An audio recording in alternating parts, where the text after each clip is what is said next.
It's Gamescom Day 5, and we just found out that we have fast passes.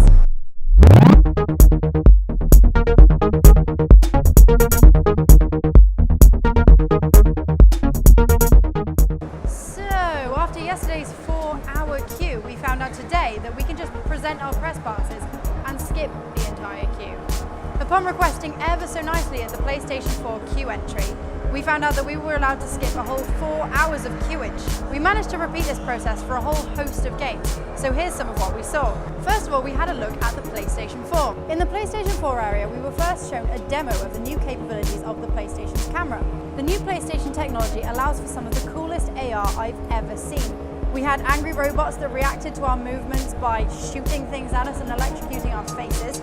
The camera actually did detect where our bodies were in the room somehow, which was really cool.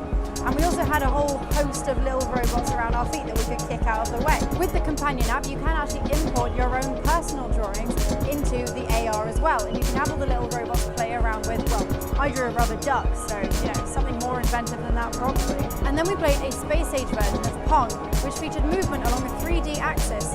And when you won, you got to spray champagne all over the screen from the controller. It was pretty cool. Also in the PS4 area was the indie game Hohokum. It's another one of those slightly hippie exploration games like Journey and Flower, with not a lot in the way of objectives, but a whole lot in the way of scenery. Hohokum is a beautiful, relaxing game that allows you to wind around scenery, occasionally interacting with plants, animals, and people. There's not a whole lot to do, but that's part of its appeal. We also got to play Knack, which was Lego-like gameplay with lots of smashing. And the one I was looking forward to most, Octodad, Dadliest Cat. This is the game I've been waiting months to play. Featuring a ragdoll octopus, who is also a dad, the objective of the game is to run around completing mini-quests. Controls can be a little confusing, with each limb assigned to a button.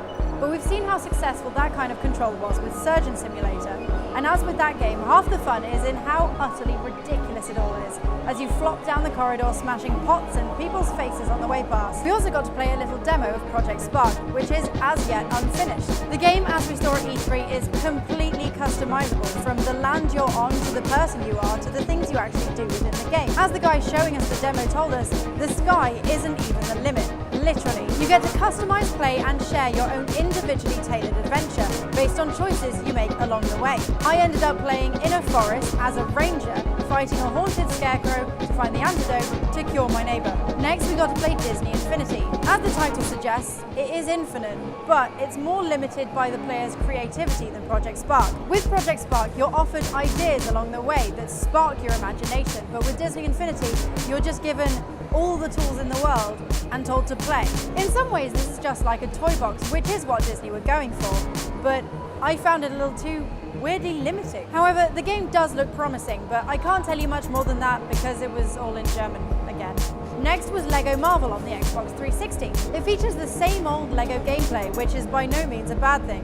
Lots of smashing, coin collecting, quick-fire character changes, and entertaining dialogue in the cutscenes. The game, being so expansive and having such lengthy missions, seems to have really great value. Obviously, it's a must-have for Marvel fans and Lego fans alike, but even for the casual gamer, I think it's pretty damn good. We got to see The Division at last. I didn't even think it was here because I hadn't seen it, but it turns out it was just around the corner. One of the most impressive things about The Division is how stunningly realistic it is. More than any other game before, The Division incorporates complete realism without compromising on difficulty.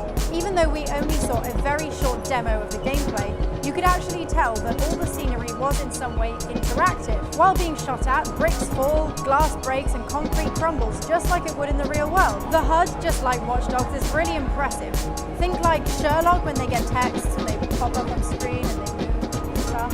It's kind of like that, if you know what I'm talking about. We're also shown the companion app, which most games seem to be having at the moment. I don't know if that's some kind of thing. The companion app allows the player on the tablet to interact with the players playing on the console.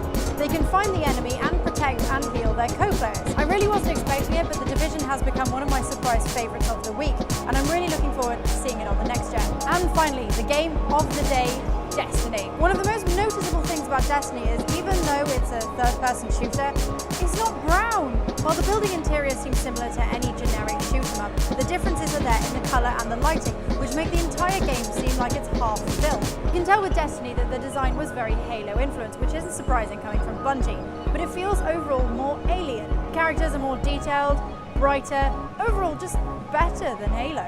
There's also careful attention to landscaping, with every single piece of scenery telling the story of post-apocalyptic Earth. Abandoned cars, abandoned buildings, that kind of stuff. Rather than feeling like a very confined map, it actually feels like an entire world to explore. The main antagonists in Destiny are the Fallen, who are pirates that scavenge from past civilizations. The attention to detail comes in here as well, because when you kill one of the Fallen, they actually hold treasures and loot from the past.